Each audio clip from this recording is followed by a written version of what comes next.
매일 성경과 함께하는 지구촌 아침 묵상입니다.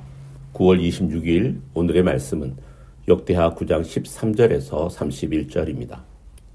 솔로몬의 세입금의 무게가 금 666달란트요. 그 외에 또 무역상과 객상들이 가져온 것이 있고 아라비아 왕들과 그 나라 방백들도 금과 은을 솔로몬에게 가져온지라. 솔로몬 왕이 쳐서 느린 금으로 금방패 200개를 만들었으니 방패 하나에 든 금이 600세겔이며 또 쳐서 느린 금으로 작은 방패 300개를 만들었으니 방패 하나에 든 금이 300세겔이라. 왕이 이것들을 레바논 나무 궁에 두었더라. 왕이 또 상하로 큰 보좌를 만들고 순금으로 입혔으니 그 보좌에는 6층계와 금 발판이 있어 보좌와 이어졌고 앉는 자리 양쪽에는 팔걸이가 있고 팔걸이 곁에는 사자가 하나씩 섰으며 또 12사자가 있어 그 6층계 양쪽에 섰으니 어떤 나라에도 이같이 만든 것이 없었더라. 솔로몬 왕이 마시는 그릇은 다 금이요 레바논 나무 궁의 그릇들도 다 순금이라.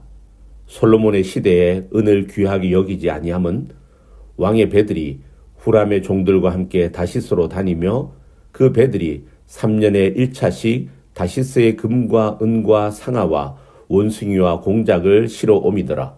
솔로몬 왕의 재산과 지혜가 천하의 모든 왕들보다 큰지라.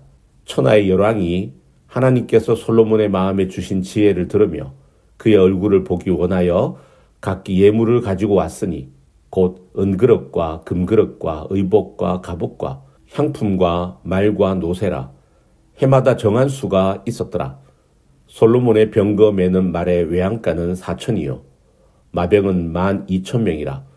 병거 성에도 두고 예루살렘 왕에게도 두었으며 솔로몬이 유브라데 광에서부터 블레셋 땅과 애굽 지경까지의 모든 왕을 다스렸으며 왕이 예루살렘에서 은을 돌같이 흔하게 하고 백향목을 평지에 뽕나무같이 많게 하였더라.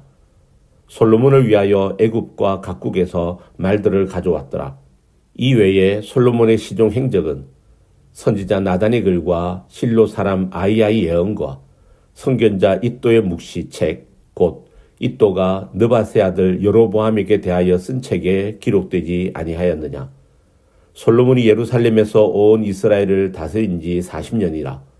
솔로몬이 그의 조상들과 함께 자매 그의 아버지 다윗의 성에 장사되고 그의 아들 르호보암이 대신하여 왕이 되니라. 오늘 우리가 읽은 본문은 솔로몬 왕이 통치하던 이스라엘의 절정기를 보여주는 장면들입니다.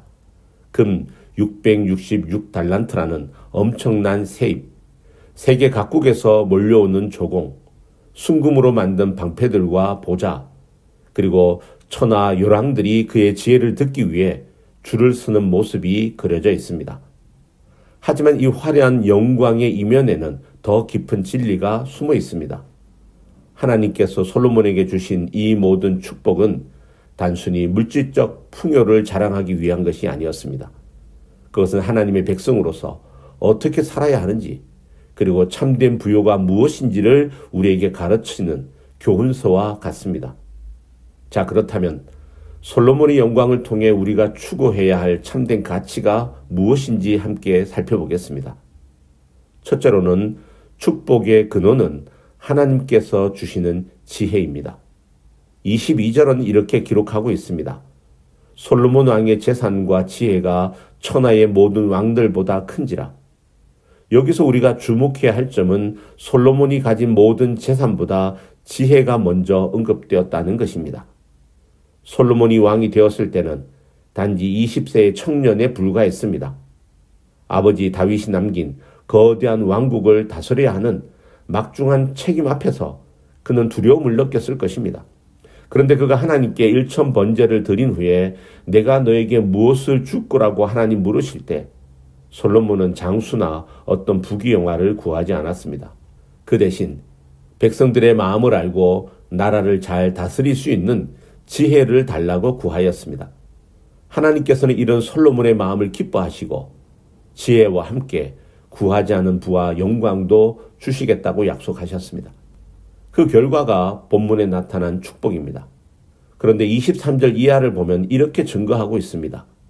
천하의 요랑이 하나님께서 솔로몬의 마음에 주신 지혜를 들으며 그의 얼굴을 보기 원하여 각기 예물을 가지고 왔으니 곧 은그릇과 금그릇과 의복과 갑옷과 향품과 말과 노새라 해마다 정한 수가 있었더라. 천하의 요랑들이 예물을 가지고 찾아온 이유는 하나님께서 솔로몬에게 주신 지혜를 듣기 원했기 때문입니다. 그들이 가져온 예물은 지혜에 대한 값이었습니다. 우리가 하나님께 구하고 기도해야 할 것도 바로 하나님의 지혜입니다. 하나님의 지혜를 구하는 자에게 하나님은 필요한 모든 것을 더하여 주십니다. 잠언 3장 14절은 말씀합니다. 지혜를 얻는 것이 은을 얻는 것보다 낫고 그 이익이 정금보다 나음이니라. 오늘도 지혜를 구하는 하루가 되시기 바랍니다. 두 번째로 축복은 나눔과 섬김을 위한 것입니다. 열왕들이 가져온 예물로 솔로몬이 만든 모든 것들은 솔로몬 자신을 위한 것들이 아니었습니다. 모두 하나님의 영광을 드러내고 백성들을 섬기기 위한 도구였습니다. 솔로몬은 금방패를 비롯한 모든 금그릇 등을 레바논 나무궁에 보관하였다고 기록합니다. 이곳은 외국의 사절단과 방문객들을 접근하는 공간이었습니다. 그리고 각국에서 찾아온 왕들과 사절단들은 이 귀중한 보화들을 보면서 하나님이 얼마나 위대하신지, 그분의 축복이 얼마나 풍성한지를 직접 목격하게 되었습니다. 이것은 과시가 아닌 선교적 도구가 되었습니다. 열왕기상 10장을 보면 스바의 여왕은 솔로몬의 지혜와 부를 보고 당신의 하나님 여호와를 송축할지로다 하며 고백하였습니다. 그 외에도 순금 보좌와 12사자 등을 통해 19절은 어떤 나라에도 이같이 만든 것이 없었다고 하면서 하나님의 축복이 이방인들에게도 하나님을 알리는 도구가 된 것입니다. 하나님께서 주시는 축복의 참된 목적은 나 혼자만 누리는 것이 아니라 다른 이들과 나누고 하나님의 영광을 드러내며 더 많은 사람들이 하나님을 알기 위함입니다. 세 번째로 인간의 모든 영광은 허무할 뿐입니다. 본문의 마지막 부분은 솔로몬의 죽음과 왕위 계승으로 끝나게 됩니다. 그토록 화려했던 영광, 천하를 주관했던 권세, 모든 것들이 40년이라는 시간과 함께 막을 내렸습니다. 19절은 솔로몬의 시종 행적이 나단, 아히야, 잇도라는 3명의 선지자에 의해 기록되었다고 말씀합니다. 그의 행적을 선지자가 기록했다라는 것은 솔로몬의 행적은 일반 역사가 아니라 하나님의 구속자적 관점에서 평가되어야 한다는 것을 의미합니다. 그의 화려했던 모든 영광도 솔로몬이 죽자 그의 아들 르호보암에게 계승되는 것으로 막을 내렸고 곧 통일 이스라엘은 남과 북으로 분열되고 말았습니다. 인간이 세운 아무리 큰 업적도 아무리 큰 영광도 얼마나 덧없는 것인지를 극명하게 보여주는 것입니다. 예수님의 말씀과 같이 솔로몬의 모든 영광도 들에 핀 꽃 하나만 갖지 못했던 것입니다. 사랑하는 성도 여러분, 우리도 언젠가 하나님이 부르시면 이 땅에서 이루었던 모든 영광과 물질을 내려놓고 하나님 앞으로 가야 합니다. 그렇다면 이 땅을 살면서 우리가 추구해야 할 것들이 무엇일까요? 솔로몬이 입었던 화려한 옷보다, 그가 살았던 금으로 만든 궁전보다 더 귀한 것은 하나님의 말씀을 깨달을 수 있는 지혜와 우리를 천국으로 인도하는 예수 그리스도로 인한 의의 옷입니다. 우리가 추구해야 할 것은 솔로몬의 후예가 아니라 예수 그리스도의 후예이며 예수 그리스도와 함께 누리게 될 천국의 부요함입니다. 오늘도 그 믿음과 소망으로 살아가는 저와 여러분이 되시길 주님의 이름으로 축복합니다. 자비로우신 하나님, 오늘도 솔로몬의 삶을 통해 우리가 추구하며 살아야 할 진정한 가치가 무엇인지를 깨닫게 하셔서 감사합니다.